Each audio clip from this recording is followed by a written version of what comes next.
नमस्कार। हमारे किसी साधक ने बड़े ही भाव के साथ उन्होंने ये प्रश्न हमसे किया है कि गुरुजी ब्रह्म मुहूर्त पे वीडियो बनाइए। संभवतः हमने ब्रह्म मुहूर्त पे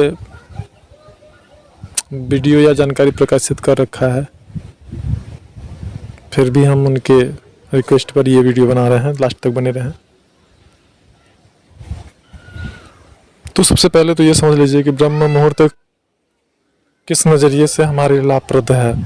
आप अगर भौतिक नज़रिए से देखते हैं, आध्यात्मिक नज़रिए से देखते हैं, किस नज़रिए से आप देखते हैं? अगर आप भौतिक नज़रिए से देखते हैं तो जो व्यक्ति ब्रह्म मुहूर्त में उठते हैं, एक्सरसाइज प्राणायाम इत्यादि करते हैं, तो वो फिट रहते हैं, बॉडी में उनकी किसी प्रकार की कोई समस्याएं नहीं उत्पन्न होती हैं। और सबसे अच्छी बात है कि जो ब्रह्म मुहूर्त में उठते हैं तो उन्हें ऑक्सीजन लेवल जो होता है ब्रह्म मुहूर्त का वो बहुत ही अच्छा होता है, तो उसके परिणाम स्वरूप वो जल्दी बीमार नहीं पड़ते हैं। और अगर मानसिक रूप से देखेंगे तो ब्रह्म मुहूर्त में अगर आप उठते हैं तो मानसिक रूप से आप बहुत स्ट्रांग हो जाते हैं धीरे धीरे करके। यदि आप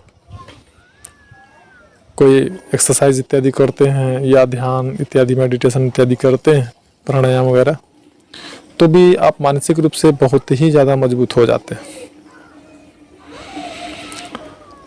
और कुछ लोग जैसे कि आज के समय में बहुत सारी समस्याओं से ग्रसित हो जाते हैं, अर्थराइटिस है, थायराइड है, ब्लड प्रेशर है, शुगर इत्यादि से। ऐसे लोग यदि ब्रह्म मुहूर्त में उठते हैं तो उनकी जो समस्या होती है वो सदैव बैलेंस में रहती है, संतुलित रहती है। तो ब्रह्म मुहूर्त की बहुत सारे दृष्टिकोणों से बहुत सारे लाभ हैं। आप कौन से दृष्टिकोण से ब्रह्म मुहूर्त को देखते हैं, ये महत्वपूर्ण है। और दूसरी बात, ब्रह्म मुहूर्त के समय को लेकर के बहुत सारे लोगों में कन्फ्यूज़न होती है कि ब्रह्म मुहूर्त का जो समय है वो क्या होता है। तो अगर इसको आप देखते हैं साधना के दृष्टिकोण से, तो ब्रह्म मुहूर्त का जो समय होता है वह 3:30 से लेकर के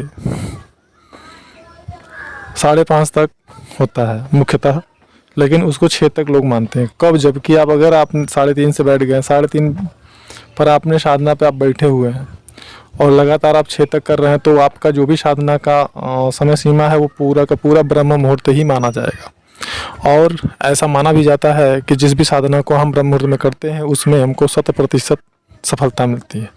जैसे जो संध्याकालीन साधनाएं होती हैं, रात्रिकालीन साधनाएं होती हैं, या जो साधनाएं दिन में होती हैं, ऐसी साधनाओं की अपेक्षा जो साधनाएं ब्रह्म मुहूर्त में की जाती हैं वह 100% सफलता उनमें मिलता ही है, इनमें कोई संदेह नहीं होता है। और संबंधित जो शक्ति है उस शक्ति का साक्षात्कार होना एकदम निश्चित होता है यदि आप एक निश्चित समय तक उसमें लगे रहते हैं। एक सदगुरु या मार्गदर्शक के मार्गदर्शन में जो स्वयं भी परिपक्व हो, उस मार्ग का ज्ञाता हो, ऐसा गुरु या मार्गदर्शक अगर आपके साथ में है और आप ब्रह्म मुहूर्त में उठ करके साधना करते हैं तो निश्चित रूप से संबंधित शक्ति के साक्षात्कार का पूरा संभावना होता है। और ऐसा होता है। हमारे ऐसे बहुत सारे साधक हैं और साधिकाएं भी हैं जिनको ऐसी अनुभव या अनुभूति हुई है जो कि हम आपको बता रहे हैं।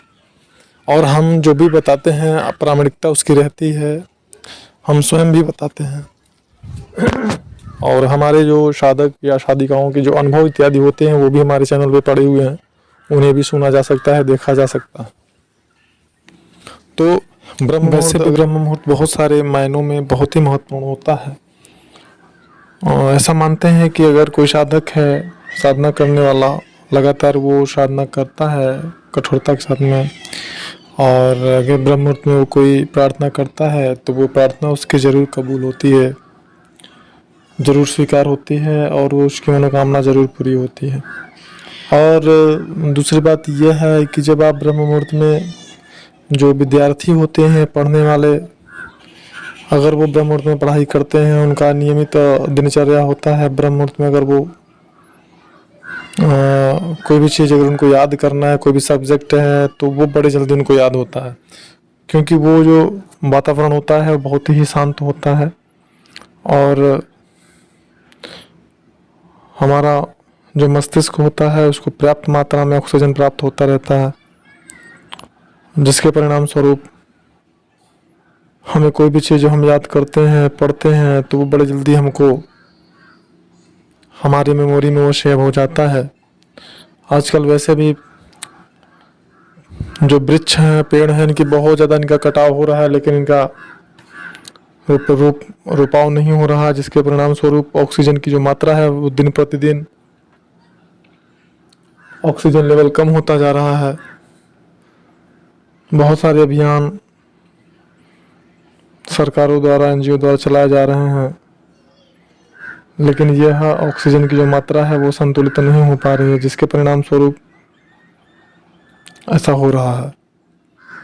तो ब्रह्म मुहूर्त की अगर बात करें तो बहुत सारे मायनों में, और ख़ास करके जो सात्विक उपासनाएं, साधनाएं हैं, अगर उनको हम ब्रह्म मुहूर्त में करते हैं तो हमको बड़े जल्दी अनुभूति होने लगते हैं, क्योंकि ब्रह्म मुहूर्त जो होता है वो सात्विक शक्तियों का बाहुल्य का समय होता है।